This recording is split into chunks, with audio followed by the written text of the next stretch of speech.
Good evening, everybody. So here's finally another video about one of my basal vertebrates of one of my, or of my planet that I have made up, speculative zoology type shit.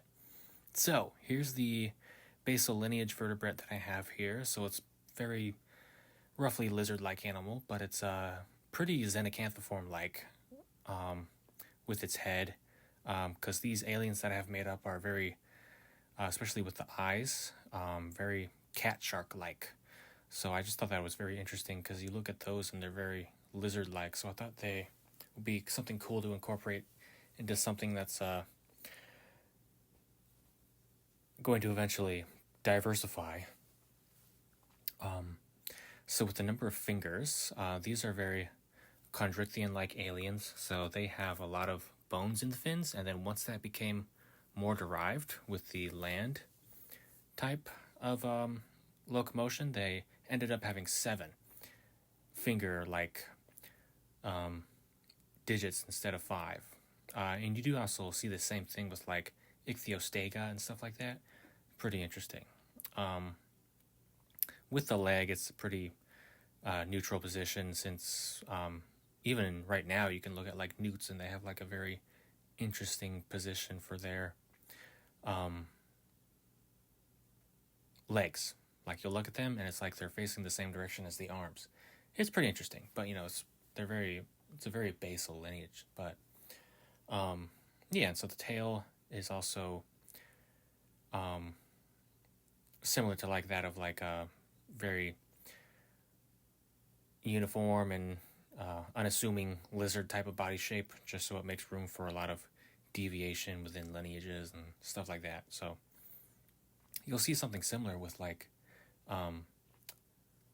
the epaulet shark, where the fins kind of just like regress to the tips of the tail since it's not needed most of the time, because the epaulet shark goes on land fairly often and then usually just swims at the bottom and doesn't really need to do anything. Spines on there, similar to a lot of chondrichthians like Cyvodus, which is an extinct cartilaginous fish, or like the xenacanthiforms. So this is a basal xenacanthiform-like alien creature, the pioneers of the land, vertebrate, tetrapod-like. Just because I can't really come up with anything that's extremely new, because I don't know. I just really liked amphibians a lot when I was younger, and I still do.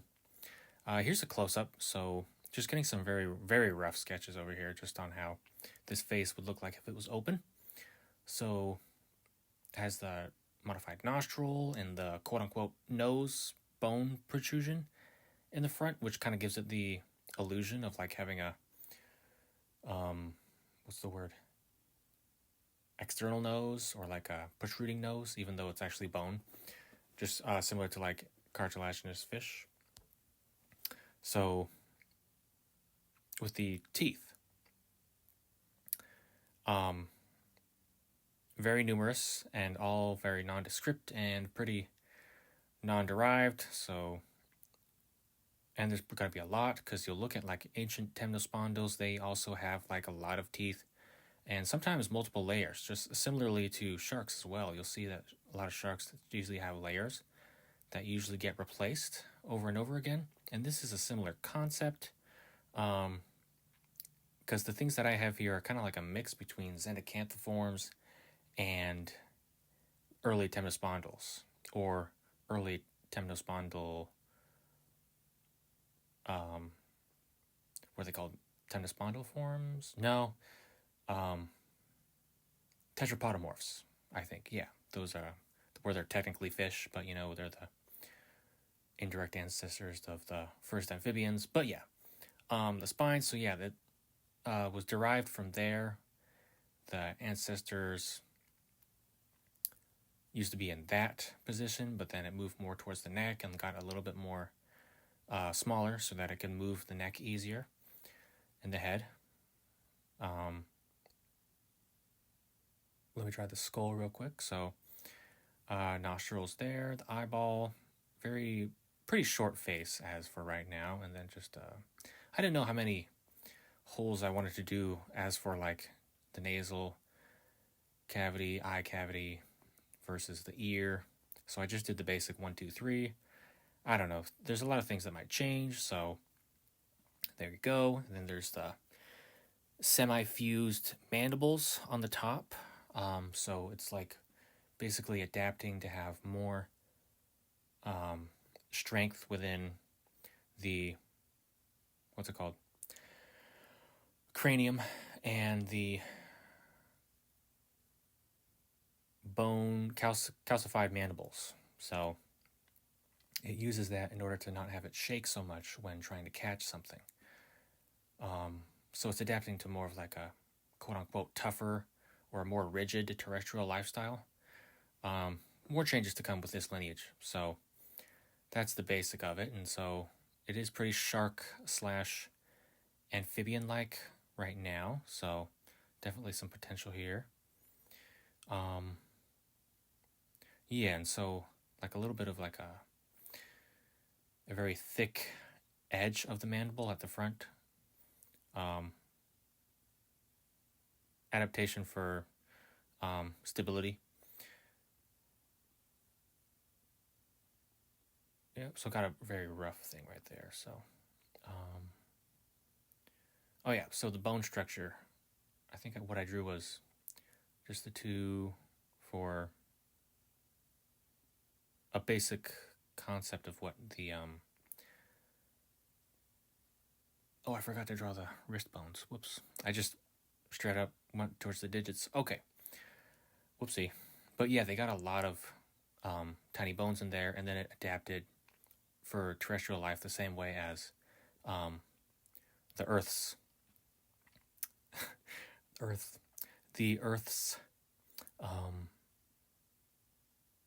temnospondyls. So it's usually just like the same thing, but like more digits, for which usually leaves room for more deviation.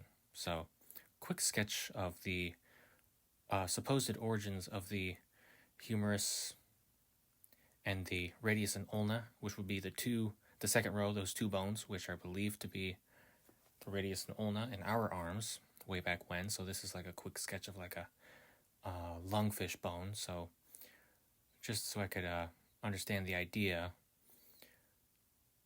of what's being changed here, because you'll see in a sec, it kind of goes like that.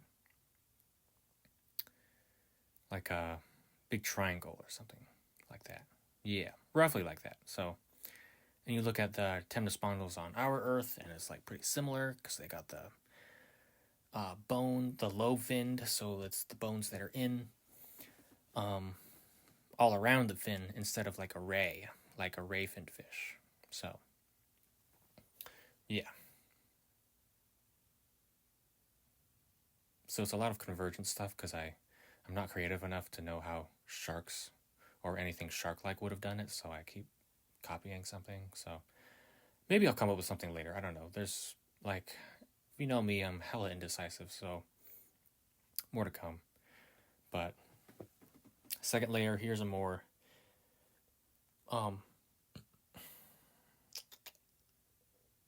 concrete sketch here. So just redoing everything. Yeah.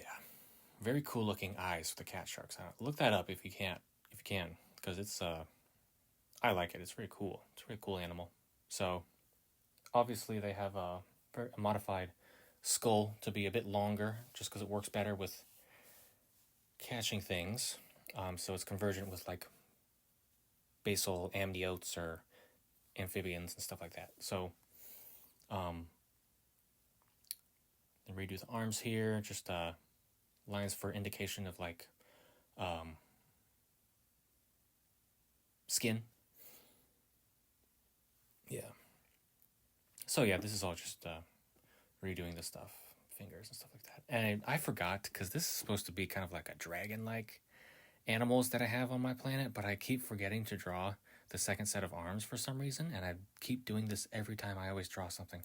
I don't know why I do that, but all the creatures, like almost all of them, they have 6, and they will be used in different ways depending on what they do, because that's what evolution is about. So, but I keep forgetting, like, and I can draw like the basal fish with the more of its fins like that as well, because like in order to have more of those, you need to have more fins as well, because they can't just come out of nowhere. But yeah,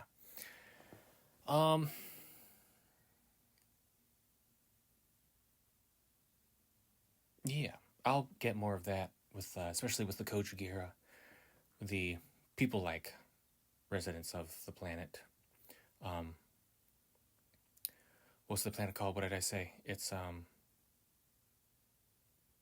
Zhorim. Zorhim. I thought that would be a pretty cool name. I don't know. You can let me know if it's cool or not, but it's obviously going to have a lot of different names depending on who says it, of course, because that's how language works. But Zhorim, the planet of dragons, realm of fire, and they usually all develop this. It was kind of interesting. It was just like, oh, well, how's the ecosystem going to work if they all breathe fire? Well, how do bears hunt us? They have all the same tools, except it's just more dangerous. That's how it works. That's always how it's been. It's dangerous because it's bigger than you, and more dangerous because it has better tools for a certain job. That's usually how everything works. Like, you can add it. Like, if you have everything that breathes fire, and it's like, how does that make it, like, fair? I was like, well, it can be, because things get modified and change over time. Things adapt to what they need. Just thought it was interesting, but yeah. With this, I use the Bakersville. I do Procreate, so obviously. So, I do the Bakersville a lot, and I really like the way that it is for like how I draw certain things, because I tend to not do things super realistic, of course, as you can see, but I like the way that I do it in my style, because I tend to draw things kind of cartoony, but I like to draw expressions. So, I don't know, like, sometimes I feel like I could learn to do things more realistic, but then I choose not to just because I'm like, well, this might not look right if I do it in a realistic style, or something I might have not figured out yet, but I don't know. Take a shot every time I say I don't know in any one of my videos. Slight modification here too, just to make the head a bit more shark-like, because it's still a very early lineage of animals, so it doesn't have too much of a change there. With the eyes and the eyeballs that are basically dilated, I'm assuming this thing is kind of like warning, like arrival or something. Or something. But just more practice with having something in a different position instead of like drawing it to the side face all the time, because I unfortunately do that too much. Yeah, so the jaw basically just like develops in the same way as temnospondyls, just because I apparently don't have any originality. There's a lot of people that do a lot of very cool shit, but they also have like a lot of stuff that costs money. Not to make excuses, but like, I kind of don't have much, but like, cut me like one slack. Anyways, nasal cavity is the same thing. Basically, it's just the basic whole nostril that'll probably be derived and built off of in other lineages later on. Same with Earth. Yeah, so the first layer of the rough sketches really does help you out, being concrete. But man, when I rest my hand on the screen, it really does get kind of difficult, because I can't really like move my hand in the same way. I don't know. That's why I always have my hand completely off the screen, and then I always like memorize a very specific way of how to draw something. But that's just me. I just have to get more practice again. Yeah, so there's a demonstration of where the spine is and then where it moved onto the neck for its display structure. Whoopsie. Yeah, little arrow. Oh, right. So 21 subscribers on YouTube right now. I just want to say thank you all for listening. I very appreciate it, and I like that everybody listens to my yap, or maybe it's just something they put in the background noise, because I always say whatever. Here's another attempt at drawing a arm skeletal anatomy. So I remember to draw the arm bones here, and then all of the digits, wrist bones, and then digits. So this video is probably going to be uploaded at a very strange time, but so be it. Well, if anybody else who is still here wondering about the hybrid war stuff, I did see it. You'll see that happy for everybody else that got to the final spots. I just still have the disagreements here and there. No ill will, but it's just kind of confusing, the rules for thee, not for me type of stuff that I keep seeing going on here. It just kind of gets tiring, so I'm kind of like checked out for a little bit. I don't know, like maybe there's people still here just because I am involved in that stuff, but if they want to leave, that's perfectly okay, because I'm trying to work on my own stuff. Don't want to be living my life trying to get the attention of somebody else. I suggest everybody else do that too, because this whole inverse scaling and power scaling and quote-unquote real life stuff is kind of driving me up a wall with the inconsistencies here. So I just took a break with that for a wee bit. So there's the teeth again, very uniform, very temnospondyl-like, numerous.